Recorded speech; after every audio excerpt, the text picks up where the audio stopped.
Hi, my name is Orit Halpern. I'm a professor at Technische Universität Dresden. And today I'm going to be talking about cybernetics, economics, and the environment, and as well as its relationship to technology. So a lot of my work is on histories of cybernetics and computing, but I also look at things like what you're looking at here. This is the East Calcutta wetlands, looking over towards a brand new development in an area called Rajarat 5, which is supposedly designated by the Modi government as a smart city. And this is the kind of development that gives us pause sometimes, because what's happening here is that the East Calcutta wetland is a vital ecosystem for maintaining resilience against the climate crisis and rising waters. It's also just about the only water management system for Kolkata, a city of millions of people that has actually currently no kind of centralized water management or water treatment plants. So this is a very vital system that's being sort of destroyed in the name of kind of smartness, smartness that is often considered necessary for sustainability and growth. And part of the kind of question I'm going to be posing in the talk today is sort of how our ideas of environment and technology been transformed through histories of cybernetics, but then also histories of neoliberal economic thinking to make situations like this possible or even thinkable. But of course, ideas of resilience and of technology play fundamental roles in lots of places. This is a complex, many of you who are familiar with my work might know, Songdo in South Korea. Another sort of greenfield smart city. These sort of developments are, of course, quite common in places like East Asia.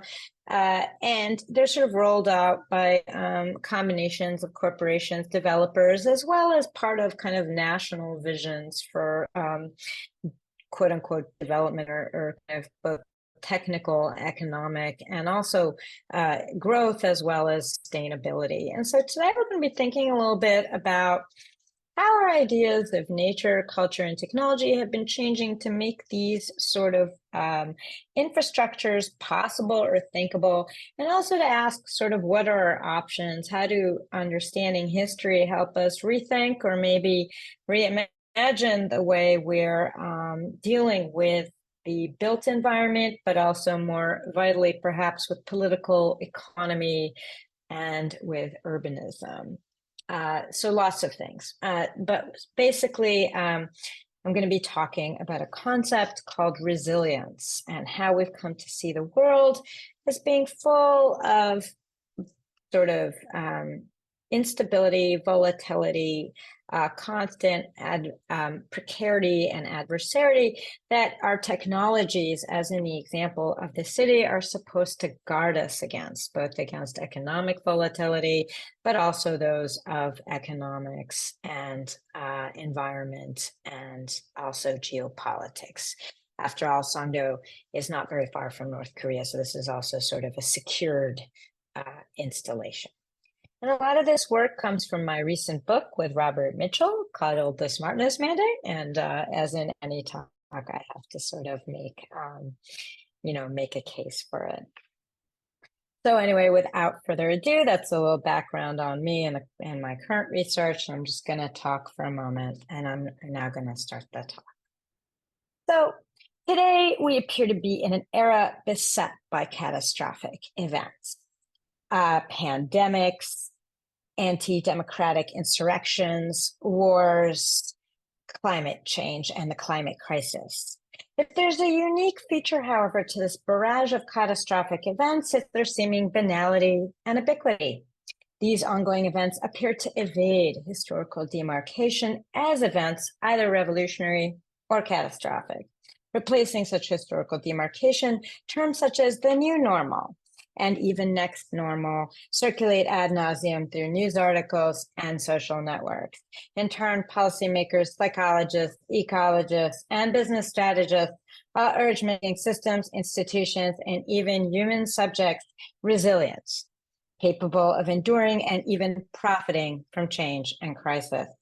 For example, let's take last year's Davos conference. We're, of course, in the middle of this year's, where there's even more volatility and geopolitical crisis. But nonetheless, let's herald back 1 year to the Davos conference held in May 2022. The World Economic Forum announced that resilience would become one of the central concepts organizing global response to the war in the Ukraine, climate change, and the after effects of the COVID pandemic. The forum identified a series of central challenges or frontier risks that accompanied these events: rapid technological change, climate disturbances, economic volatility and disparity, as well as balkanization and civil wars, all things that then have come to increasingly pass, all rose to the top of the concerns for global leaders. These risks, if not managed correctly or even capitalized upon, would pose dangers to globalization and plural democracy. Institutions, therefore, need to become, in the terms of the World Economic Forum, resilient. So resilience became this very central term to the Economic Forum.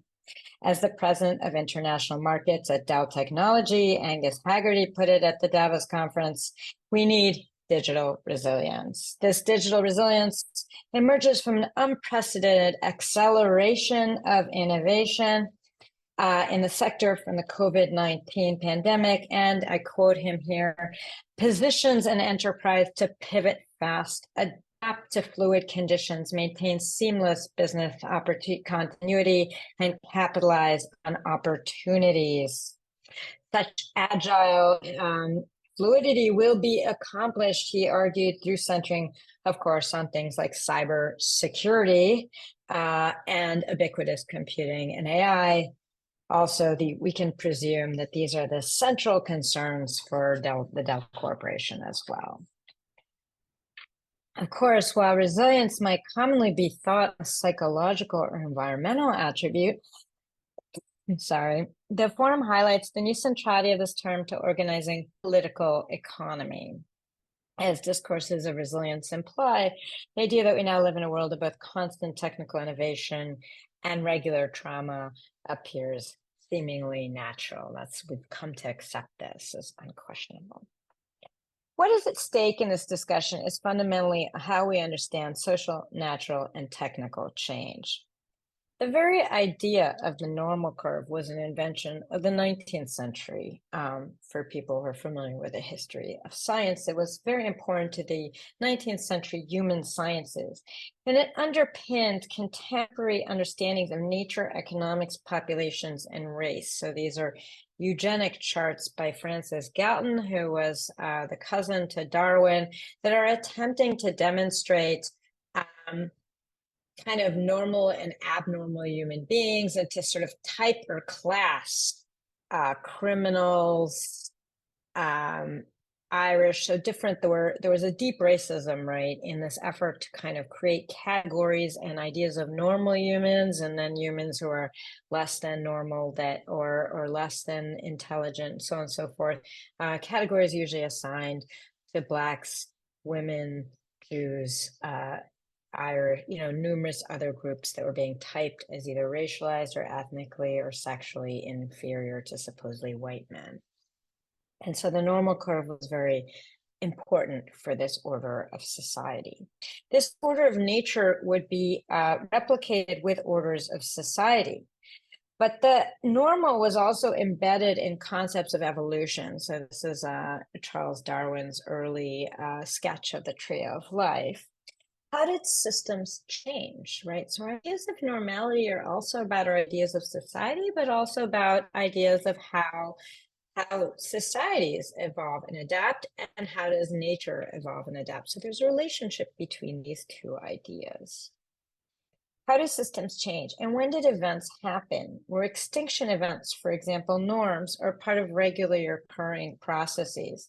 If the concept of revolution was a central organizing concept for change, whether in a capitalism modeled on reductive ideas of evolutionary fitness, or in a Marxism that imagine dialectical contests, but both of them have these ideas of progress, right, in the 19th century.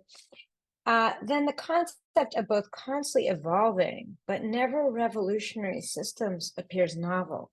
So what's happening to these older ideas about evolution, adaptation, and nature in our contemporary age, where we have new models of evolution emerging, such as Gaia, that kind of merge the organic and the inorganic, symbiosis, that assume kind of forms of non-reproductive, but also cross-species emergence, and of course, the singularity ideas of kind of technologically enhanced or cyborgian evolution. If nature is no longer untouched by technology, right, today, arguably the Anthropocene heralds a new idea of evolution that kind of encompasses these ideas of Gaia, symbiosis, singularities, these kind of ideas.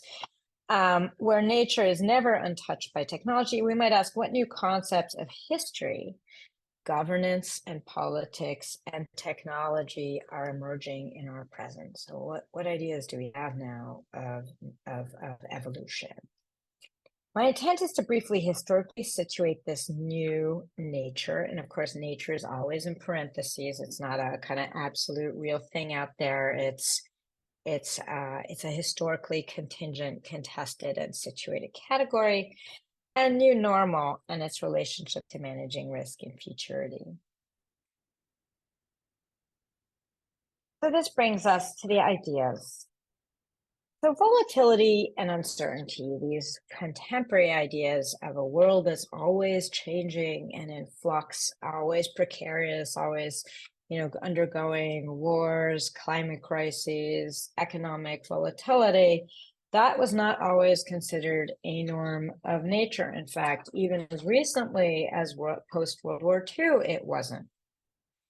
Since World War II, cybernetically informed, so people who are kind of reading cybernetics, so this is a famous image of cybernetic black boxes talking to each other from a book by Norbert Wiener published in 1956, The Human Use of Human Beings. And as you might notice, the main idea of cybernetics, which were the sciences of communication and control in the animal and the machine, and I'm sure for listeners to this video cast, there's probably been a lot of the history of this. So I'm not going to recant the whole history of cybernetics, except to say you might notice the important feature of these two little black boxes talking to each other inside this kind of world, this planet, this closed world, is these two, as Paul Edwards puts it, are these two arrows, right, talking to each other. So this is a world where we start to understand everything in terms of information and communication, right? That everything in the world, all these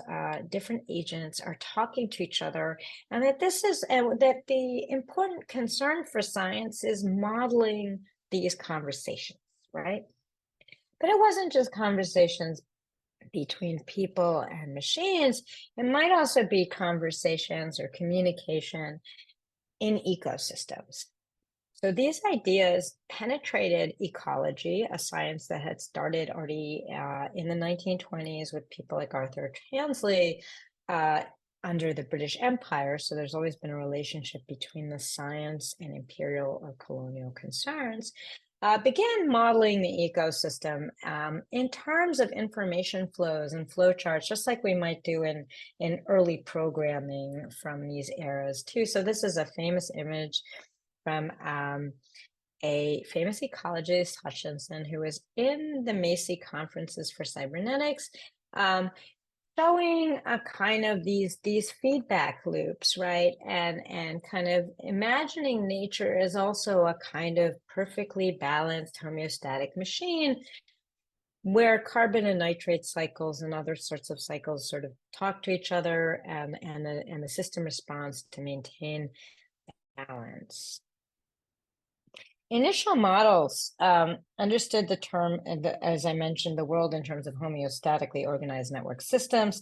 Initial models grounded in communication sciences and tested on the landscape of nuclear blasts valorized stability. So ecosystems were mirroring kind of the Cold War vision of kind of nuclear confrontation.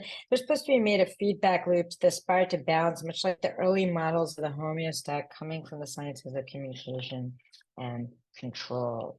An imbalance was to be avoided, of course. But there's also, of course, an imperial infrastructure to this. So this is the nuclear test in the Marshall Islands. Beneath, of course, these impressive technological feats was also these questions about the survival, right, of the human species, as well as, of course, American empire. So these are, outposts of a growing American empire. And naturally, of course, there's also a vast amount of, beyond the violence of the bomb itself, violence and dispossession to the indigenous groups, and also, of course, the animals. But one of the things that these tests made possible was new ways to actually visualize and see. So there's always a relationship between technology and how we actually can see and represent nature. Here you can see in the images the exact, the sort of buildup of radiation in the animals allowed scientists such as the Odom brothers, who were very pivotal in ecology, to sort of trace the movement of energy through the ecosystem. So you could see the carbon cycle according to how much kind of radiation was accumulating in the animal, right? Assumingly, animals that are eating other smaller animals or plants and things like that, you can kind of see the movement of the radiation through these metabolic structures, allowing people to trace and begin understanding the ecosystem as a communication system, but also to visualize these pathways. So you can see these kind of flow charts and sort of very machine looking and kind of linked to also the computer sciences of the time, these sort of flow charts kind of emerging in the natural sciences, in ecology. So the most extensive, of course, by 1970s, people took this idea of communication control quite literally and decided to start using computers to model all this data they were getting out of the sort of studies you just saw by the Odom brothers with radiation, but to start trying to model the entire world system. So this new ecological science started to see everything as systems, right, as communication systems, and began to envision a world where you could actually calculate or compute the entire system. And so the most extensive efforts at computing the future of the planet and its populations that were the Limits to Growth report in 1972. The Clarion Call, this was, of course, a very vital report to an emergent environmental movement. This computerized report saw a world in need of balance, one where change was an anomaly, not a norm. The computer scientists modeled human behavior and populations as aberrations producing terminal traumas on the environment that would lead to catastrophe. So every single simulation ended up with like world collapse of all the systems and everything going badly. And in turn, the answer, the Club of Rome argued from their computer simulations, was that we needed to restore the balance of the planet through the careful management of these feedback loops, right, that you see here. We had to kind of manage them and keep everything in order. So things had to be returned to their kind of balanced state that humanity had supposedly destabilized. So the answer, again, was careful management. And the idea was that you could predict the future, that their prediction showed what would happen, but also what would happen if we changed our behavior and kind of balanced the system. However, lots of people thought this was quite conservative, that this wasn't really right. And not only many ecologists, economists, and environmentalists did not agree with the report. Ecosystems, they argued, never appear to stabilize after suffering disruption. You can't go back to a previous world where things were more balanced. You can't just keep things the same. Nature changes. There'd be no going back to historical or less damaged planets. So this cybernetic vision of homeostasis was, both gave us the idea of the world as a communication system and as an information system, but at the same time, that homeostatic, that idea of balance just wasn't going to work for many people. there would be no going back to less. So issues like DDT had demonstrated destructive results impacting systems far outside the immediate locus of intended insect elimination in agriculture and for purposes of public health. Agent Orange, heavily used in the Vietnam War as a defoliant, and related dioxins were demonstrated to produce long-ranging impacts in humans and ecosystems. And the list of kind of this sort of case study that environmentalists from Rachel Carson on kept finding was that you couldn't just go back. It wasn't that easy to clean the environment. And also that nature just didn't do that. It didn't reverse backwards. There's no backwards evolution, right? Just ceasing the use of a toxin or attempting to reseed an environment did not return systems to their past. So here's a classic example of this problem that came up later, which is the collapse, for example, of fisheries off of the coast of Canada. So once the fish kind of started dying off extremely in the 70s, that was it. There was no coming back, even though they closed Georges Bank for decades. The cod just didn't come back, and no one, and people were like, we need new models. Obviously, this idea of nature just being able to go back if we leave it alone is not going to happen. Something else has to happen. So nature appears to be constantly evolving, changing, and volatile. But it wasn't just ecologists. Economists were also had the same idea. So Friedrich Hayek, the economist Friedrich August von Hayek, one of the auteurs and kind of the founders of the Mont Pelerin Society, and a major voice in neoliberal economic thinking and theory, upon receiving the Nobel Prize in 1974, immediately goes on a rampage against limits to growth. And he says the enormous publicity recently given by the media to report pronouncing in the name of science on the limits to growth, and the silence of the same media about the devastating criticism this report has received from competent experts must make one feel somewhat apprehensive about the kind of, for him, the abuses of science, the performance that we seem to know everything. Hayek and many other economists and engineers question the assumptions that the world could just evolve without change. Do not humans learn? And what about technology, right? Can't we build new technology? Is this report really right? And Hayek continued in this Nobel Prize, we have to guard, man must guard against becoming an accomplice in men's, and he was talking about men, fatal striving to control society. So Hayek's saying something interesting here. He's saying we can't control the future. We can't predict it anymore. We have to assume that we actually don't know everything. We live in a world where perfect prediction is impossible.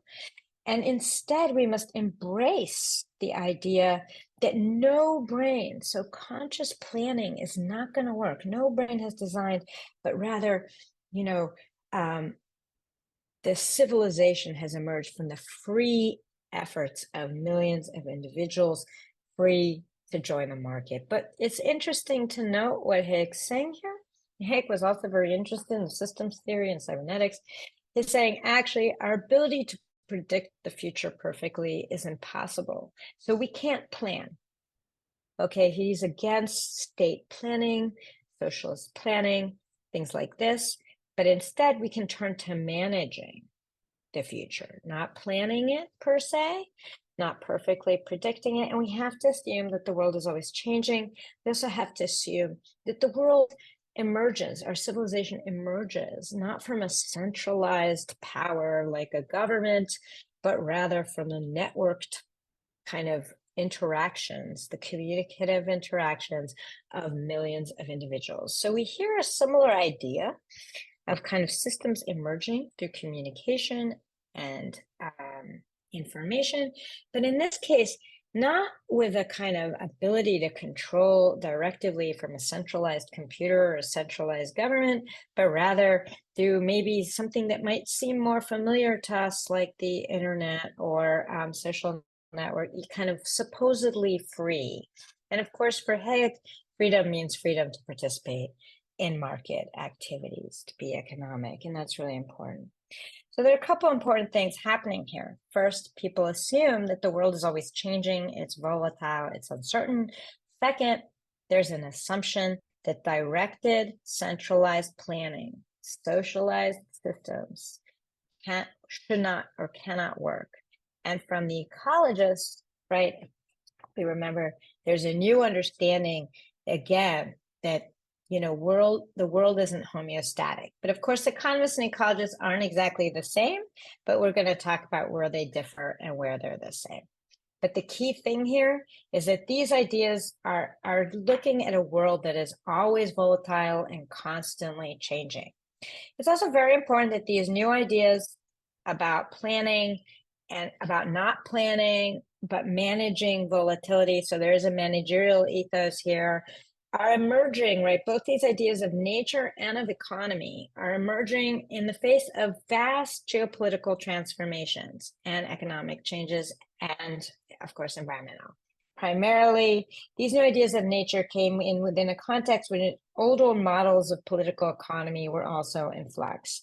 The end of Bretton Woods, decolonization, post-Fordism, and American race riots that are occurring in the late 60s and early 70s, and the OPEC oil crisis, so the seemingly sense that energy is sort of not unlimited. So these notions of nature came with both new technologies in the context of needing to deal with these geopolitical changes. And this tendency, of course, has only increased in the present. So these ideas, these events created extreme volatility in politics, currency, and commodity markets. And as a result, also closely linked to these sort of theories of communication control, new financial technologies and institutions, such as the derivative pricing equation that I'm showing you, the Black-Scholes derivative pricing equation. Also, Fisher Black was a student of Marvin Minsky's, knew all about cybernetics, really remodeled markets in terms of information processing. But again, also assuming markets were extremely volatile. So you needed these new technologies that could, quote unquote, hedge your bet, right? Because things couldn't be calculated perfectly in the future. You needed ways to manage risk without assuming you could perfectly predict the future. So these technologies literally produced ways to short bets and ensure that risks were reallocated, decentralized, networked, and globalized, right? That they could be offshored in some sense. Dangerous bets could be combined with safer ones and dispersed across multiple territories and temporalities. And these financial instruments were used first in things like energy markets to deal with the fluctuating prices of things like oil as a result of these post-colonial situations. Corporations, governments, and financiers flock to these techniques of uncertainty management in the face of unknowable and unquantifiable risks. Epistemologically, ecology and finance would share a model of a world of ceaseless volatility and uncertainty. The question economists and ecologists turned to asking was if prediction of the future was impossible, how are the models failing? And more importantly, how can these seemingly unanticipatable events be dealt with? How does one manage for radical uncertainty and change? Welcome to resilience. So in response, a new discourse began to emerge in ecology. So a new word emerges, one that you virtually almost don't see in the English language, at least until the 70s, the term resilience. And this is a chart of potential future populations. So these are like future evolutionary trajectories for a particular ecosystem put together by C.S. Halling, a Canadian ecologist, in a very famous article, Resilience and Stability of Ecological Systems, published in 1973. And this article opens with a very interesting statement. Individuals die, populations disappear, and species become extinct. That is one view of the world.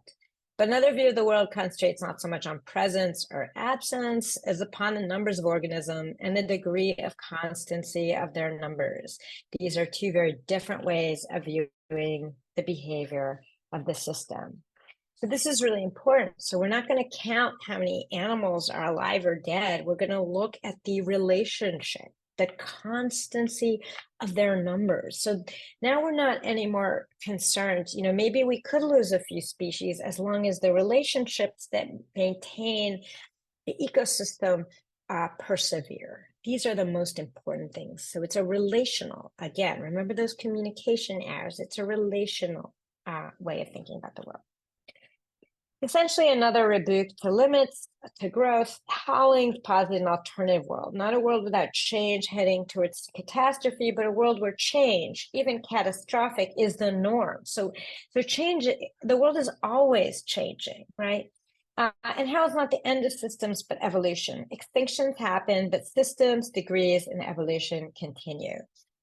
So we might also think for ourselves, and maybe something that viewers want to think about is also the way that evolution replaces revolution. So there's a political question here. As the way systems change. So even technological systems and economic systems are taking on this kind of biodeterminist biological discussion through thinking about things in terms of information communication and as systems. So Holling developed the concept of resilience, as I mentioned, to contest the premise that ecosystems were most healthy when they returned to an equilibrium state after being disturbed. And his argument was that these previous ideas of ecosystems that can have lots of volatility, like this image, overemphasize just looking at predator-prey, very basic agonistic or adversarial relations, but often ignored more complex interactions and overvalued equilibrium. The equilibrium wasn't always that good. Nitrogen, carbon, and other cycles, interactions of mutual aid, collaboration, or competition between species not structured as predator-prey, and a myriad of other factors might permit ecosystems to persevere in their function, even if they're in mutated or varied forms. And extinction might not be the limit to the growth or change of a system unless it fundamentally transformed a complex web of interactions. So it's very important to realize if at the other systems, the other models of evolution and change and adaptation that weren't resilient weren't complex enough. They didn't deal with the actual complexity of nature. The seeming absolute limit to life, extinction, could be extended to complexity and a new value for biodiversity I'm about to talk to. So for a moment, let me just give you an example. For example, you're looking at topographical maps of a boreal forest. And a new idea emerged here, which is called ecosystem services. And ecosystem services assume that if an ecosystem is a boreal forest, right, like maybe it services trees. And that's what you're maintaining. You're maintaining the services of the system, not necessarily particular animals or particular species or particular things. You have to keep the system operating as a system. You're not so concerned with the numbers of creatures in it or things like that. So, for example, in this case, so this is a topographical map, incidentally made through some of the first GIS systems. So it's really interesting to think that this way of envisioning nature is also dependent on a vast technological infrastructure, right? So again, how we see nature is closely related to our technology. In this case, a satellite infrastructure built throughout the Cold War that also enabled data collection from the environment. So here we're mapping the densities. What you're seeing, these little peaks and curves are the densities and relations between four particular things. So we're looking at the numbers of spruce, pines, birch trees. Those are 3 types of trees, and budworms. Okay, a little insect that tends to kill certain types of trees. And of course, as the budworms go up, certain tree volumes go down and other species come in. And what we see is a constantly kind of changing landscape, right, of the forest. The system regularly changes. In general, this allows the forest as a forest to continue existing. So this might mean that, for example, in forestry, since C.S. Holling is working for industries like fishery and forestry in Canada, that if you want to keep this forest going, you can't just keep reseeding fast-growing pine trees. You actually need to have a diversity of trees. You need to, not only grow one type of tree, you need to grow 3 types of trees. Otherwise, the system will collapse entirely. You can't keep it going, even if in the course of time, different types of trees are dying out more or less than other types of trees. So better ecological management might also apprehend the fact that systems change. For example, also that the forest's actual use is changing. So maybe instead of forestry, increasingly forests in Ontario are being used for leisure or vacationing. And so we have to account for these constant transformations in the system, both in their use, but also in the fluctuating populations in them. And we might imagine, like, for example, for other systems, we might imagine different processes dealing with them. But no matter what, we have to assume constant fluctuations. And this kind of attitude to managing environments came to be called adaptive management, a term that very soon thereafter rapidly went away from just ecology and entered things like logistics, supply chain management, business management. So today we live in a world of adaptive management. This became a very critical concept, not just in ecosystems, but also in business. Now, interestingly enough, this resilience the concept of resilience isn't just a idea that doesn't necessitate also a change in how we know the world, right?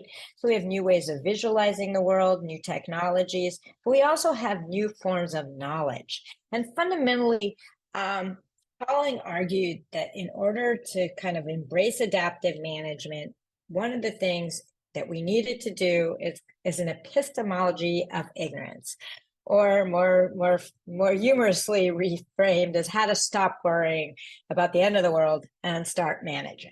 Okay, so Pauling literally said in this famous article, flowing from this kind of understanding of the world would not be the presumption of sufficient knowledge, but the recognition of our ignorance.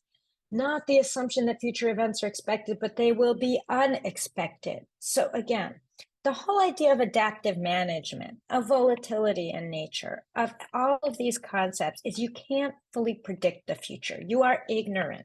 You have to assume black swan events. You have to assume these are things today, right? We take as standard, right? Nassim Taleb, we kind of take a standard that we have to be preparing our systems to manage extreme events that have never before happened historically, and that we can't fully predict, but we can sort of perhaps find ways to manage them. Now, interestingly, this epistemology of ignorance is all about managing, but not necessarily planning in the sense of a 5-year plan or a 10-year plan. It's not these utopian visions of modernity that both communism or fascism or lots of systems or even socialists kind of put forward. It's more this sort of epistemology of we can just manage, we can't really fully plan for the future. And it's really important because that's a political point, right? People are arguing in many ways we can't have government planning, we can only have this kind of incremental management. We can't have a centralized planning. Now, of course, these ideas of ignorance closely resemble and reflect neoliberal discussions, such as those of Friedrich Hayek, coming back to the initial statement of his critique of limits to growth. So I'm just reminding listeners to the kind of resonance where man must guard against becoming an accomplice in a fatal striving to control society. And again, this is the same thing. This is an argument that there's no brain, there's only free efforts of millions of individuals. So there's 3 summary points I want to underscore in kind of summarizing resilience before we turn to that. The first is that resilience within this kind of history that I'm putting out here assumes uncertainty and volatility as normal conditions, right? Stability does not equal resilience. So systems don't stay the same. Resilience is about managing for instability, constant crisis, poly-crisis, multi-crisis, whatever. Second, Evolutionary measures or probability. As a corollary, the life and death of individuals, even populations, is secondary to ongoing evolution. And second, resilience is a new way to model systems and therefore measure them, right? I showed you those satellites, I showed you everything. So this is also a fundamental change in how we know the world, right? And collect data about it.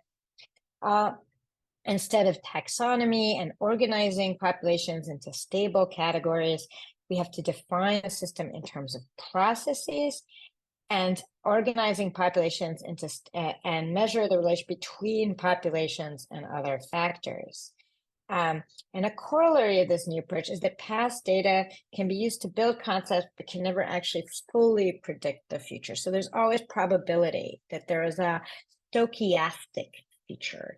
And this is kind of true of most of cybernetics. There's always this question, right, of stochastic or what we call probability, that things aren't cause and effect. Something might intervene, there's complexity, there's statistical chance, and our technologies are about trying to manage that uncertainty or risk in the future, right? So there's a future tense to all of this. Finally, ecology is emphasized. Now, there's one final interesting thing that I mentioned as we talked about the buds and the trees, which is that diversity is equal to resilience. That is, there's a weird problem for managers, both of ecosystems, but also of businesses, which is if you too optimize your system, then it can't adjust when something changes, right? And everything's always changing. So we need a certain amount of diversity, whether it's of functions, distributor, manufacturers, or of animals and plants and living things in an ecosystem to allow resilience. So there's a very interesting possibility here that there's also a value for diversity, but not necessarily. So one of the questions is going to be like, what's the future of diversity in systems that are understood as resilient? And how does diversity work here? So systems without, as I mentioned, so perfectly optimized systems would collapse when change happens. So there's a series of curious features, as I mentioned. On one hand, the focus on processes and what are today labeled, so ecosystem services, very common term for anyone who's a planner or anything else, means that some lives and populations are readily sacrificed. It's okay that some animals die, or more ominously, today there's other forms of sacrifice that are, as long as the system continues to operate. And trauma becomes irregular and normal. So you're expected to lose your job many times. You're supposed to withstand a lot of precarity for many of us, right? On the other hand, environmental managers recognize that only systems with robust diversity, redundancy, and supplemental capacities might survive abrupt and catastrophic events. The resilience, and these are examples of bundles that show how urban areas are so closely related to their hinterlands and to their ecologies in order to survive. So resilience fluctuates between the two poles of Darwinian evolutionary theory, survival of the fittest, and the necessity for variety and diversity within and between populations to allow for adaptability. So perfect optimization, as I mentioned, might mean collapse of the system. So on that note, and just so keep those things in mind, because I think this is an important legacy as we finish to talk about the cybernetic heritage and the new politics and maybe landscape of resilience that's shaping both business and, of course, how we manage the environment in the age of the Anthropocene. This brings us to the present and to our curves. By the early 2000s, following 9/11, the 2008 financial crisis, and contemporary climate crisis, resilience has taken a central discursive place in fields ranging from business management to logistics to psychology. And just to give you a case study, this is New York during Hurricane Sandy. And you might see there's like one brilliantly lit building in downtown Manhattan. I don't know if anyone can guess which building that is. It happens to be Goldman Sachs. And the reason is because Goldman Sachs has resilience planning. Virtually every corporation today actually does. They have to have plans for what happens under extreme geopolitical or climate extremes. In this case, they had backup generators, but it also is kind of a kind of diagnostic demonstrating that apparently, someone was doing the resilience planning, but the, lower Manhattan, if its ecosystem is about finance, the finance survives even as the public housing projects in Red Hook, right, are being sacrificed to this storm. So this is kind of a vision, a negative vision of where resilience what resilience keeps alive at the cost of what else. But needless to say, resilience has taken a central place in fields ranging from business management to logistics to psychology. So today we'll hear adaptive management, business continuity management, climate resiliency planning. Obviously, I don't need to mention how many COVID-19 supply chain disruptions brought in this question of switching from just in time to just in case. Here's an example from GEP, who is one of a global leader in AI-powered procurement and supply chain. So today, increasingly, digital twinning, artificial intelligence are seen as the techniques that are going to allow corporations to manage in real time incredible levels of geopolitical, environmental, and resource instability and insecurity. So in theory, like more data, immediate adaptive learning through twinning a system and having the artificial intelligence learn and kind of try to plan future directions on the spot in order to future-proof. I mean, that's an amazing term. So now resilience comes to mean proofing your organization against the future, which is a sort of negative vision, right? A futurity, but one that all of us, which is increasingly adapted through resilience thinking. And of course, resilience can also take odious and terrible manifestations, particularly for the right wing. So for example, during COVID, for the Trump administration, resilience was a kind of a call to expend populations that were not valued: the elderly, people with underlying health conditions, people with disabilities, people of color. So you can see here the racial disparity of deaths as kind of supposedly the necessary workers had to go to work and inevitably die. Even as, or we're just not given healthcare, supposedly because the economy, right, has to keep going. We can't provide these services or stop certain services and ensure the safety of the worker. So resilience can also be an excuse, right, for violence. But there's also a question, might resilience open other possibilities for imagining the future that do not just naturalize uncertainty, precarity, and sacrifice of certain populations? Are there other options? Are there positive connotations, for example? So one of the things resilience is about, right, is relations, right, and thinking relationally and in new ways between technology and nature. So this is, for example, the dredging of the Everglades, a wetland in Florida, in the 1930s during these kind of public works projects that were going to resuscitate the American economy. The idea at the time was that only what we call hard infrastructure, roads, cement, seawalls, that kind of thing, would defend or protect cities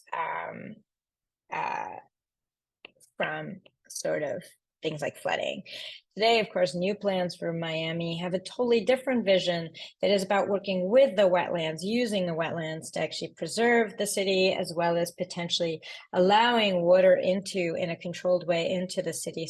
So kind of creating a new permeable environment that communicates, so the city isn't cordoned off as a kind of structure from the environment, but rather has ideas of working with and through and communicating, right, if we will, in a kind of cybernetic way with the environment. And these are images of experimental, projects that are currently happening in places like Boston to build wetlands. And I'm sure there's a great deal of this going on. So there's this whole question also of kind of, like we said, of valuing diversity as the only thing that can keep, whether it's your industrial supply chain or your economy or an ecosystem going. So there might be a very positive thing to there in terms of how to rethink it.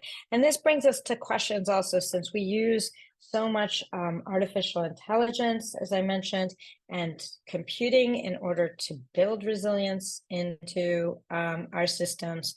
We also could ask about how to think about biodiversity in relationship to how we're modeling our artificial intelligence and computer systems, right? Because after all, our ideas of evolution, including resilience, are built into our ideas of artificial intelligence. When you think about something like a generative adversarial network, you have to be thinking about Darwinian evolution, right? That's what a GAN sounds like. And that is indeed the models that we've incorporated into our learning systems often come. So models of nature and models of machines come together. And so thinking about model collapse as a result of either being like overfitting or underfitting, being too general or too specific in terms of the match between the algorithm and the data set. But suggestibility is the feature that basically, if you have perhaps less homogeneous data sets that machines are learning on, or we can think about what learning might mean in terms of diversity, and how we think about adding variability, stochastic surprise, and so forth. It's kind of an ongoing challenge. So we also have to think about how these models of nature and diversity are feeding back and forth into our ideas of how we train and how we desire to train and how we understand what learning constitutes an adaptation in machine systems as well. This brings me to a final concept about how we might think, therefore, in more ethical and interesting ways about biodiversity as also an archival question, and what are its temporalities, right? If biodiversity is so essential, in some sense, biodiversity is also an archive, right, of genomic or of diverse information that's in a system. How do we kind of imagine that? So on one reductive way, we think of biodiversity just as a surface, right? As something that provides, like pollinators provide food for us, or stuff like that. And there, biodiversity is seen in its most functionalist mode. But of course, as many naturalists and ecologists and natural scientists also understand, biodiversity, so this is an example from Richard Kroom's work, but there's a lot of discussions in diversity about the fact that if we're too functional, if everything is perfectly adapted, it can't evolve. And so there's always this excess in nature that doesn't serve any function whatsoever, but also might be an archive for future possibilities for life. And that's a different way, right, of thinking about biodiversity as both a temporal, but also an archival feature. And of course, can we preserve by looking backwards? So this is an example of an artist, Daisy Ginsburg, who has a project called Designing for the Sixth Extinction. And this is a kind of, again, resilient mode of thinking about futurity, in the sense of that you accept that there's going to be change and that there's going to be instability. But the question here is, again, like, can we use this kind of archives of diversity and new and interesting ways for the future? So in her words, the artist, can we preserve by looking forwards? A sixth great extinction event in the history of biology is underway, and we humans may be its cause. While conservationists struggle to protect existing natural species and reverse the effects of the Anthropocene, synthetic biologists are busy designing new organisms. What might the wild look like in a synthetic biological future? So these ideas of synthetic biology, of constant change, again, are closely linked to our ideas of resilience and systems being unable to return to the past. Now, of course, these provoke new ethical and political challenges. Is it right to build new organisms to preserve old ones? Is what new ecosystems are we going to develop, and what are the ethical and moral and relational, how will we come to care for other forms of life, and what kind of forms of life are we also forestalling through our acceptance of constant change and of kind of human capacity to engineer environments. Those are fundamental questions that emerged originally from cybernetics and continue to plague us. So these aren't necessarily good or bad. These are the kind of these are kind of the ethical conundrums of a world we understand in terms of constantly being manipulatable, relational, communicative, and fundamentally, increasingly, through these histories of merging environmental thinking with machine thinking, we see the world, life itself as a design project, right, as a capacity design. And then finally, might this thinking about reproduction, about volatility, information technology, change, evolution, adaptation lead us to kind of a beyond reproduction, rethinking and challenging older ideas of reproduction and production in the environment? And again, these are morally difficult and interesting, but for example, Colossal Laboratories in Biosciences just got a big venture fund thing, are kind of discussing right now these new ideas about de-extinction. And the idea is to fight to preserve and restore Earth's diminished biodiversity is a modern dilemma. So again, they're taking these languages of biodiversity and now this new kind of engineering ethos that we can engineer life to actually de-extinct. But de-extinction isn't going back to the past. De-extinction, as they say, is not just about making an organism that is or resembles an extinct species. It's about merging the biodiversity of the past with the innovation of the present in the effort to create a more sustainable future. So the idea here is that you're using the wealth of biodiversity of genomic material from the past, and you're integrating it into existing creatures or just synthesizing new ones that might be more resilient to the extremes of climate crisis in our present. Again, these are deeply questionable projects, but they just demonstrate where we're going with these ideas of resilience, diversity, but also this new merger between, right, computation, calculation, and life in the future. However, of course, there's other ways we think about resilience that aren't just about technological innovation and intervention into the environment. So resilience, as I mentioned, with the case of Miami, could have, positive connotations or faintly messianic capacities, to invoke Benjamin. Recent events have highlighted, for example, other comprehensions of resilience. For many people on Earth, trauma has long been a norm, but the future should not be the same. On the Black Lives Matter website, resilience is imagined as an alternative possibility. We affirm our humanity, I'm quoting them, our contributions to society and our resilience in the face of deadly oppression. The race theorist Kara Keeling has recently argued for resilience, or citing Nassim Taleb, which isn't unproblematic. He's kind of a neoliberal, but that kind of positions us around the new politics where we have to rethink how we're using and imagining the future through the past.